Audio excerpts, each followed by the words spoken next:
சட்டப்படி அமைக்கப்பெற்ற இந்திய அரசியல் அமைப்பின்பால் உண்மையான நம்பிக்கையும் மாறா பற்றும் கொண்டிருப்பேன் என்றும்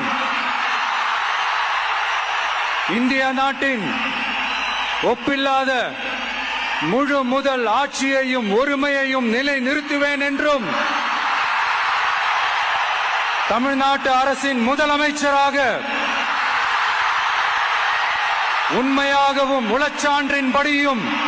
என் கடமைகளை நிறைவேற்றுவேன் என்றும் அரசியல் அமைப்பிற்கும் சட்டத்திற்கும் இணங்க அச்சமும் ஒருதலை சார்பும் இன்றி விருப்பு வெறுப்பை விலக்கி பலதரப்பட்ட மக்கள் அனைவருக்கும் நேர்மையானதை செய்வேன் என்றும் ஆண்டவன் மீது ஆணையிட்டு உறுதிமொழிகிறேன்.